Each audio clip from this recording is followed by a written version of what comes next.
और एक बड़ी खबर ग्रेटर नोएडा से आ रही है, जहां पर ग्रेटर नोएडा एक्सप्रेसवे पर बड़ा गड्ढा हो गया है।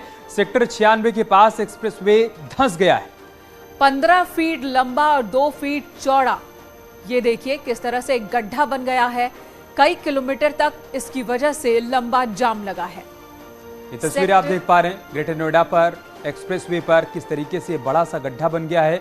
सेक्टर 96 के पास की ये घटना है, जहां पर एक्सप्रेसवे धंस गया। तकरीबन 15 फीट लंबा और 2 फीट चौड़ा गड्ढा यहां पर बन गया, दरार बन गई। उसकी वजह से कई किलोमीटर लंबा जाम लग गया है दोनों तरफ। गाड़ियों की लंबी कतार देखने को मिली उस वक्त जब अचानक सड़क में इतना बड़ा गड्ढा हो गया। गड्ढा कैसे हुआ, ये भी एक बहुत बड़ा सवाल है। नोएडा एक्सप्रेसवे है, ग्रेटर नोएडा 96 सेक्टर के पास की ये घटना है। तस्वीरों में भी आप देख रहे हैं, शाम से ही यहाँ पर गाड़ियों की लंबी कतार लगी हुई। यहाँ आसपास कंस्ट्रक्शन के भी कई काम चल रहे हैं, जिसकी वजह से भारी वाहनों की आवाजाही लगातार यहाँ पर हो रही है। लेकिन क्या वजह रही कि इतना बड़ा गड्ढा बन गया एक्सप्रेसवे पर, यह अपने आप में एक बहुत बड़ा सवाल है। और वीकडेज में शाम के वक्त हैवी ट्रैफिक होता है इस रास्ते पर। ऐसे में इस गड्ढे के चलते लंबा जाम लग गया। तमाम गाड़ियां रेंगती हुई नजर आई, लोगों के सामने परेशानी खड़ी हो गई। सवाल यही खड़ा हो रहा है कि गड्ढा हुआ कैसे।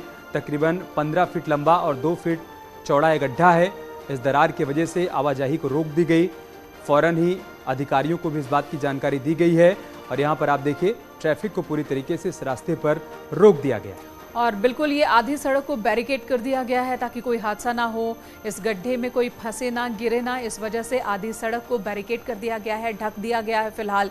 और यहाँ पर काम की शुरुआत होगी, लेकिन उससे पहले लोगों को समस्याओं का सामना करना पड़ रहा है, क्योंकि ये वो एक्सप्रेसवे है जो ग्रेटर नोएडा को नोएडा से जोड़ता है। और ऐसे में बड़ी तादाद में लोग हर रोज आना जाना करते हैं, बड़ी संख्या में लोग इस रास्ते का इस्तेमाल करते हैं। यहाँ तक कि मथुरा आगरा तक को जोड़ने वाली ये सड़क पर ट्रैफिक हर वक्त ही बहुत ज्यादा देखने को मिलता है। हिमांशु शुक्ला हमारे सहयोगी इस वक्त हमारे साथ फोन लाइन पर मौजूद है। हिमांशु, क्या हुआ, कब ये इस तरह से गड्ढा बन गया, इसकी वजह अभी तक कुछ समझ में आई क्या? देखिए, आपको बता दें कि करीब 12 से 15 फीट लंबा ये पैच है जो धंस गया है। पुशबैक तकनीक के जरिए नोएडा अथॉरिटी एक्सप्रेसवे बना रही है। फिलहाल रिसर्फेसिंग का काम चल रहा है और जाहिर तौर पे लापरवाही सामने आई है, जिसके बाद ये जो है 15 से 12 फीट का ये गड्ढा है, ये धंस गया। और इसकी जो गहराई है वो भी करीब आप देखें तो खाईनुमा गहराई है, जिसकी गहराई करीब 5 फीट होगी। और जब अधिकारियों से बातचीत करने की कोशिश की जा रही है, उनसे पूछा जा रहा है, सेक्टर 96 अंडरपास के पास एक्सप्रेसवे पर ये हादसा हुआ है। तस्वीरों में जिस तरह का गड्ढा दिख रहा है, ऐसा लग रहा है जैसे सड़क के नीचे यहाँ कुछ था ही नहीं, खोखला था ये पूरा का पूरा जो एरिया है, तभी इस तरह से धंसा।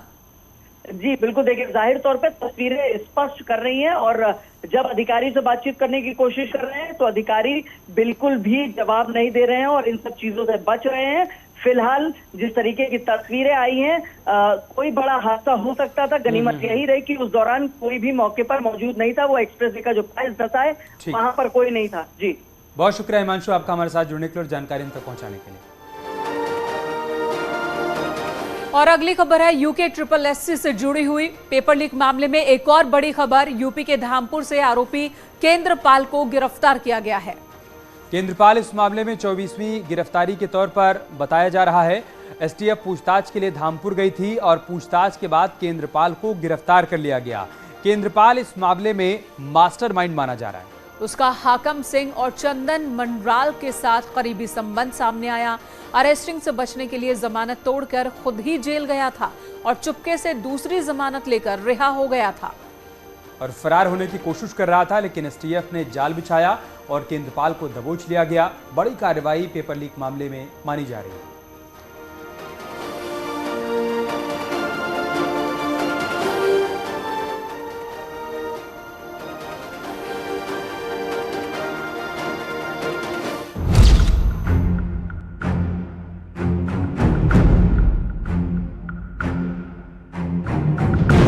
Excited for what's coming, and we are prepared for it. Everything is ready.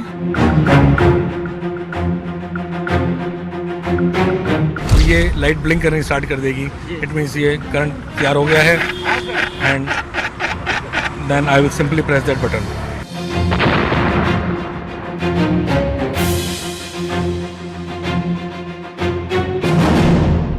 Remote control generator system, तमाम चीजें आज चेन्नई से यहां पर पहुंच चुकी हैं।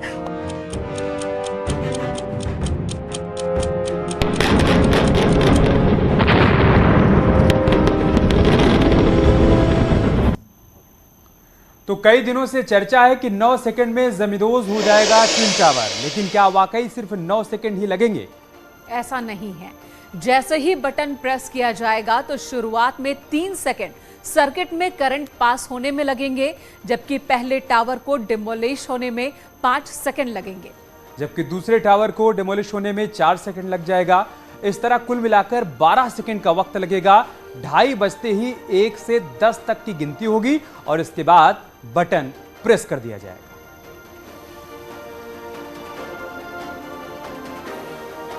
टावर 9 सेकंड में नहीं बल्कि 12 सेकंड में ढहेगा। इसमें पहले 5 सेकंड जहां विस्फोट होंगे, वहीं अगले 7 सेकंड बारूद जलेगी और ढांचे को मलबा में तब्दील करेगी। इंजीनियरों का दावा है कि आज चेन्नई से तमाम उपकरण आ गए। इसमें रिमोट कंट्रोलिंग सिस्टम से अलावा वाइब्रेशन मशीन भी लाई गई है। कैमरामैन चंदन के साथ संदीप पांडे, न्यूज 18 नोएडा। तो देश में सबसे बड़े ब्लास्ट की सबसे बड़ी तैयारी चल रही है और हम सब पल पल की तस्वीरें आप तक पहुंचा रहे हैं। ब्लास्ट के दिन 62 कैमरे से आपको 62 मंजिला इमारत को जमींदोज होते हुए दिखाएंगे, लेकिन आज आपको उसका लाइव डेमो भी दिखाते हैं कि आखिर कैसे अवैध इमारत की 62 मंजिल कुछ ही सेकंड में जमींदोज हो जाएगी।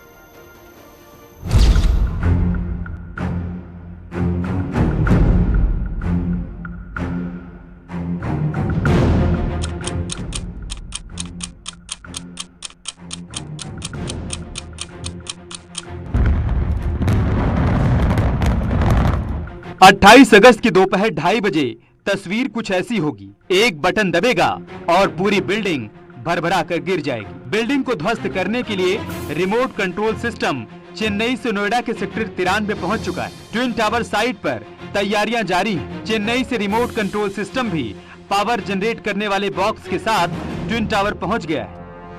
आज यहाँ पर जो ब्लास्ट करने से संबंधित चीजें हैं, यानी रिमोट कंट्रोल, इसके अलावा जो जनरेटर सिस्टम है जो जनरेट करेगा पावर, वो तमाम चीजें आज चेन्नई से यहाँ पर पहुंच चुकी हैं। मतलब तैयारी पूरी है। इस बीच ट्विन टावर के हर एक फ्लोर पर बिछाए गए ब्लास्ट सर्किट को चेक किया जा रहा है। We are prepared for it. Everything is ready. Yeah. And we're just doing our preparations now for the monitoring instruments. अब हम आपको दिखाते हैं कि कैसे अवैध ट्विन टावर के 62 मंजिल ढहाए जाएंगे। ये बॉक्स है और आप ये बॉक्स देख सकते हैं। इसी बॉक्स यानी एक नया बॉक्स होगा जिसके जरिए ब्लास्ट किया जाएगा, लेकिन हूबहू इसी शक्ल में ये बॉक्स होगा जिससे ब्लास्ट किया जाएगा। ये दोनों ट्विन टावर ध्वस्त किए जाएंगे। सबसे पहले ये जो नॉब है इसको राउंड अप किया जाएगा और इस नॉब को राउंड अप करने के बाद जब करंट जनरेट होगा उसके बाद ही जो दोनों तार हैं उनको जोड़ा जाएगा और उसके बाद ये ब्लास्ट होगा ट्विन टावर में। टावर में ब्लास्ट के लिए बटन दबाने की जिम्मेदारी इंडियन ब्लास्ट चेतन दत्ता को दी गई है। उन्हीं से समझिए कैसे ट्विन टावर में 9642 सुराख कर बारूद भरा गया और वो बारूद कैसे ट्विन टावर को मलबे में तब्दील कर देगा। सबसे पहले ये दो वायर्स हैं, इनके साथ जो वायर वहाँ से ब्लास्टिंग साइट तक आएगी उसे इसको कनेक्ट किया जाएगा और इसको कनेक्ट करने के बाद इसको रिवॉल्व करके इसमें करंट जनरेट किया जाता है। एंड करंट जनरेट तब होता है जब ये लाइट ब्लिंक करनी स्टार्ट कर देगी। इट मीन्स ये करंट तैयार हो गया है and then I will simply press that button. Okay, मतलब ये कि जैसे ही ब्लैक बॉक्स में लगे हरे बटन को चेतन दत्ता प्रेस करेंगे, आसमान में सीना ताने खड़ी भ्रष्टाचार की इमारत खल्लास हो जाएगी। ये पूरा प्रोसेस था, ये डायनामो था, डायनामाइट बॉक्स बोलते हैं इसको। इसी हूबहू शक्ल में रहेगा, बस फर्क इतना रहेगा ये क्योंकि इस्तेमाल कर लिया गया है, ऐसे में उस दिन कोई गड़बड़ी ना हो इसलिए एक नया बॉक्स लाया जाएगा और ठीक इसी तरीके पूरा प्रोसेस किया जाएगा। कैमरामैन योगी के साथ हिमांशु शुक्ला, न्यूज 18 नोएडा। तारीख तय है, समय निश्चित है। हवा में सीना ताने खड़ी इमारत को ढहाने की हर तैयारी मुकम्मल की जा रही है, लेकिन लोग हैं कि डरे हुए हैं। इसके पीछे का कारण क्या है, आप वो भी समझिए।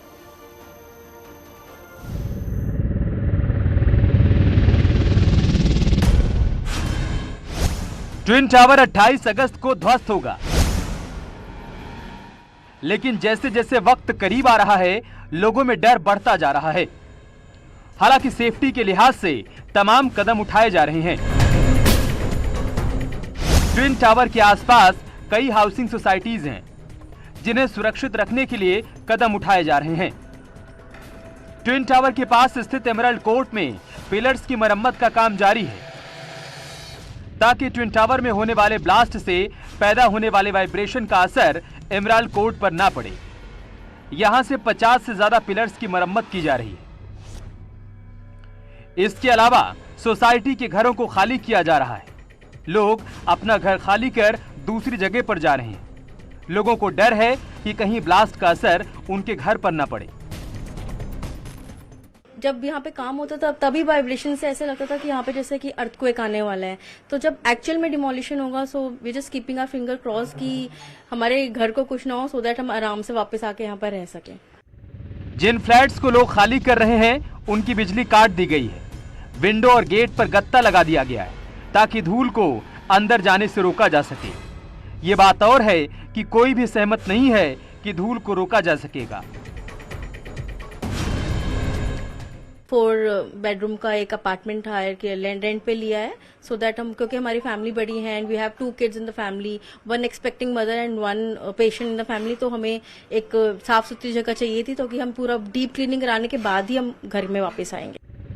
एमराल्ड कोर्ट में कमजोर पिलर्स को लोहे की रॉड का सपोर्ट दिया जा रहा है। वहीं आसपास की सोसाइटी में भी काम जारी है। रिपोर्ट्स के मुताबिक ब्लास्ट से पहले 5000 लोग फ्लैट्स खाली करेंगे। एटीएस विलेज सोसाइटी खाली कराई जाएगी। एमराल्ड कोर्ट को भी खाली कराया जाएगा। 28 अगस्त को सुबह 7:30 बजे तक फ्लैट खाली करना होगा। 28 अगस्त को सोसाइटी से 2500 गाड़ियों को हटाया जाएगा, जिनके लिए बोटेनिकल गार्डन के पास पार्किंग की व्यवस्था की गई। इन तमाम व्यवस्थाओं के बाद भी लोग डरे हैं। सबसे ज्यादा दिक्कत गर्भवती महिलाओं को है। उन्होंने मुझे बहुत मेडिसिन दिए हैं, लेकिन प्रेगनेंसी की वजह से मैं मेडिसिन भी नहीं ले पा रही हूँ। बड़ी संख्या में फायर टेंडर्स को तैनात किया जाएगा। टावर से 500 मीटर की दूरी पर एम्बुलेंस उपलब्ध रहेगी। सोसाइटी वालों के लिए 50 बेड रिजर्व किए गए हैं। आपात स्थिति के लिए अस्पतालों को अलर्ट किया गया है। Bureau report, news 18।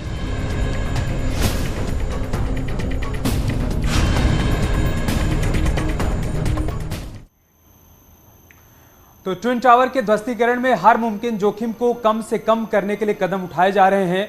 हर एक एंगल से पूरे मामले की जांच पड़ताल भी की जा रही है। और इस बीच सुप्रीम कोर्ट के निर्देश पर भारत सरकार की ओर से वैज्ञानिकों ने सर्वे किया, जिनके मुताबिक साइट पर 10 से ज्यादा ब्लैक बॉक्स लगाए जाएंगे। IMU यूनिट, 10 सिस्मोग्राफ और high speed camera, special drone तैनात किए जाएंगे। हाई स्पीड कैमरा भी लगाया जाएगा, साथ ही साथ स्पेशल ड्रोन भी तैनात किए जाएंगे ताकि किसी भी आपात स्थिति से निपटा जा सके, उसकी फौरन मॉनिटरिंग की जा सके। तो किस तरह से आप लोग यहाँ पे मुआयना करने आए हैं और किस तरह से सुप्रीम कोर्ट का गाइडलाइंस है या इस मामले में किस तरह से आप लोग अध्ययन कर रहे हैं?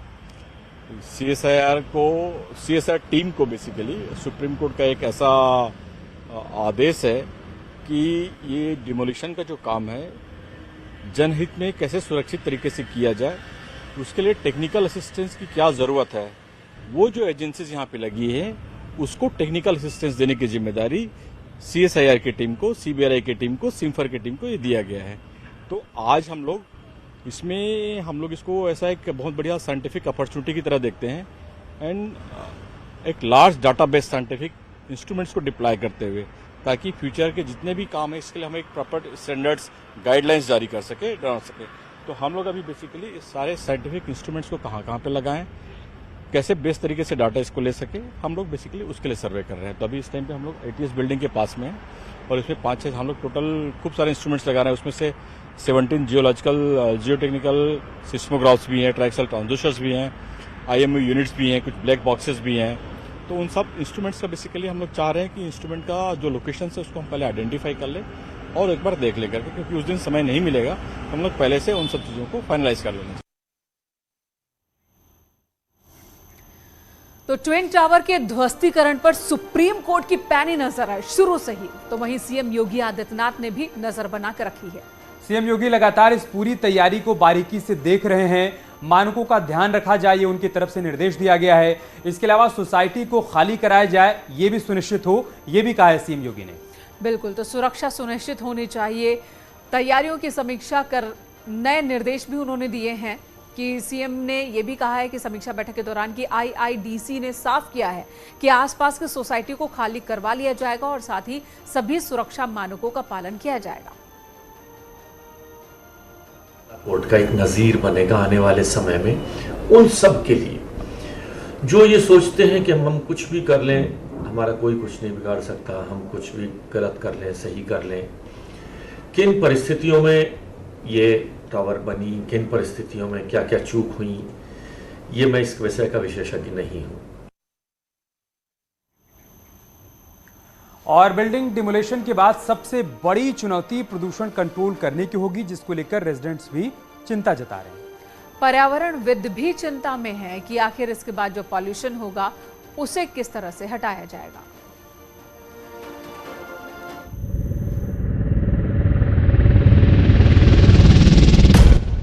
ट्विन टावर को गिराने की तैयारी अपने अंतिम चरण में है। इंडियन ब्लास्टर के साथ साथ ब्लास्ट से जुड़े तमाम कंपनियों के इंजीनियर मौजूद हैं। इतनी बड़ी बिल्डिंग भारत में पहली बार जमींदोज होने जा रही है। ऐसे में सुरक्षा के मानकों पर खरा उतरने की बड़ी जिम्मेदारी के साथ साथ बिल्डिंग का सेफ डेमोलिशन करना बड़ी चुनौती है। Excited for what's coming, and we are prepared for it. Everything is ready. Yeah. And we're just doing our preparations now for the monitoring instruments. So we have to continue. Sir, is everything okay, sir? All fine? Everything's wonderful. It is a difficult task. Yes, it is one of the most difficult ones, I think you can say. It's been imploded. If you look at the environment and the height, it's a difficult building, very strong, built in the seismically active zone. So it's a very strong construction. So yes, it's a challenge. It's a big challenge. But we have designed it and we have implemented it, and it's right.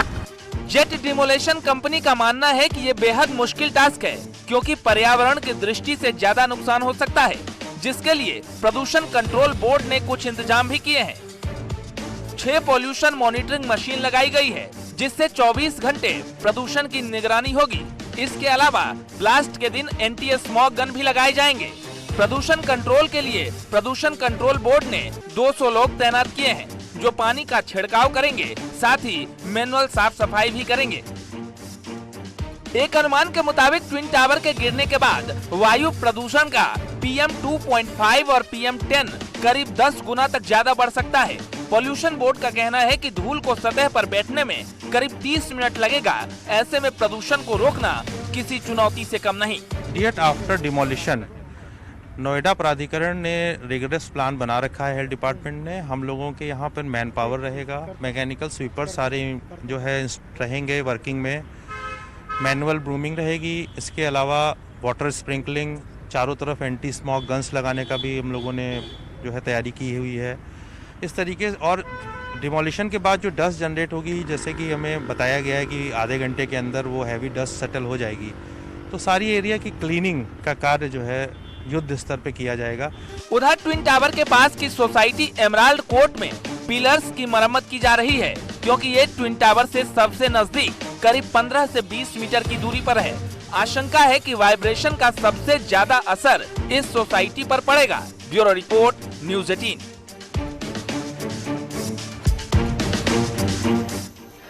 चलिए बात कर लेते हैं बारिश और उसके बाद बने हालात की। लगातार हो रही बारिश उत्तर प्रदेश के कई हिस्सों में बाढ़ जैसे हालात बना चुकी है। नदियां उफान पर हैं और नदियों के किनारे बसे गांव और शहरों में इस वक्त कैसे हालात बने हुए हैं, आप वो भी देखिए।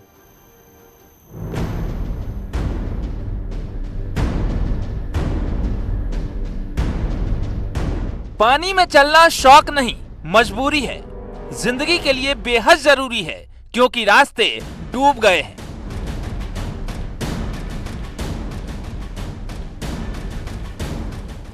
सोनभद्र में सड़कें, गांव की गलियां, सब पानी पानी है। घरों में पानी है, रास्तों पर पानी है। चारों तरफ इतने पानी के बावजूद खाने और पीने के पानी की समस्या है। उफान मार रही गंगा ने बाबा विश्वनाथ की नगरी वाराणसी के निचले हिस्से को पानी से डुबो दिया है। 20 से ज्यादा गांव और मोहल्ले पानी पानी हो चुके हैं। अभी तो थोड़ा सा कम है पानी, जैसे ही पानी बढ़ेगा तो बिजली वगैरह सब कट जाएगी, पानी के लिए दिक्कत होने लगेगा। वाराणसी में भी हालात कितने भयावह हो चले हैं, इस एक तस्वीर से समझिए। ट्रामा सेंटर को जाने वाले रास्ते पर पानी भर गया है। डॉक्टर, मरीज सबको पानी में होकर गुजरना पड़ रहा है। इस बीच जल शक्ति मंत्री स्वतंत्र देव सिंह आज वाराणसी पहुंचे, जहां उन्होंने बाढ़ प्रभावित क्षेत्र में राहत सामग्री बांटी। जो बाढ़ आई है, लोग किसी को तकलीफ और दुख हो, इसकी हम लोग चिंता कर रहे हैं। अभी हम लोग किए हैं, बाकी यहाँ कैंप है। बाकी जिनको ज्यादा कठिनाई है उनको कैंप में रखा जा रहा है, उनकी भोजन सब सुविधाएं हैं सभी प्रकार की, और घर में इनको राहत सामग्री पर्याप्त दिया जा रहा है। जिन रास्तों पर मोटरसाइकिल से लेकर कारें दौड़ती थी, वहां आज नाव चल रही है, क्योंकि रास्तों से लेकर घरों तक पानी ही पानी है। इतना पानी कि किसी को कुछ समझ नहीं आ रहा क्या करें। आलपी थाना क्षेत्र के चरनलगंज मोहल्ले पे है। आप यहाँ पर साफ तौर पर देख सकते हैं किस प्रकार से पूरे मोहल्ले में पानी भरा हुआ है। गंगा और यमुना दोनों ही नदियां खतरे के निशान के ऊपर बह रही हैं। प्रयागराज के निचले इलाकों में लगातार जलस्तर बढ़ रहा है। रास्तों पर पानी है, स्कूल डूब गए हैं। तो कैसे पढ़ाई हो रही है? घर पर कर रहे हैं। कब से डूबा है स्कूल? कई दिन हुआ? 4-5 दिन हुआ। प्रयागराज के मेजा क्षेत्र में टॉस नदी का पानी तबाही मचा रहा है। यमुना पार मेजा खीरी रोड बरसैता गांव के पास पानी में डूब गई है। गाजीपुर में 3 सेंटीमीटर प्रति घंटे के लिहाज से गंगा का जलस्तर बढ़ रहा है। शहर के निचले इलाकों में पानी भर गया है। गाजीपुर की 5 तहसील क्षेत्र में बाढ़ जैसे हालात बन गए हैं। चंबल नदी के बढ़े जलस्तर ने 17 गांवों को टापू में तब्दील कर दिया है। स्कूल कॉलेज बंद हैं। खतरे के निशान से 6 मीटर ऊपर बह रही चंबल लोगों को डरा रही है। आगरा के पिनाहट में चंबल नदी उफान पर है। इसकी वजह से आसपास के ग्रामीणों के लिए संकट खड़ा हो गया है। जो ग्रामीण अपने घरों में थे वो ऊंचे स्थानों की ओर कूच कर गए हैं। आप देखिए विहंगम नज़ारा चंबल नदी का। 18 लाख क्यूसेक पानी छोड़ा गया जब गांधी सागर डैम से, तो उसके बाद ये पानी अब आगरा पहुंच चुका है। तो पिनाहट में स्थिति अब गंभीर हो रही है। आगरा के पिनाहट क्षेत्र में लगातार बिगड़ रहे हालात को देखते हुए आज योगी सरकार के 3 मंत्रियों ने क्षेत्र का दौरा किया। मंत्री आशीष पटेल, दयाशंकर और रजनी तिवारी पिनाहट पहुंची और हालात का जायजा लिया। ये बाढ़ जो है अपने कोटा के जो डैम है उससे पानी छोड़ देने के कारण जो है ये यहाँ बाढ़ आई हुई है, और ये अक्सर ऐसा होता है। अब हम लोग लखनऊ पहुँच करके माननीय मुख्यमंत्री जी को इसकी रिपोर्ट दिया जाएगा। हनीमपुर में यमुना और बेतवा दोनों ही नदियां खतरे के निशान के ऊपर बह रही है। कई गांव बाढ़ के पानी में डूब गए तो कई गांव पर खतरा मंडरा रहा है। हमीरपुर में बाढ़ से 50 से ज्यादा गांव प्रभावित हैं। Bureau report, news 18। रुक रहे हैं छोटे से ब्रेक के लिए। खबरें जारी है, इसलिए आप बने रहे हमारे साथ।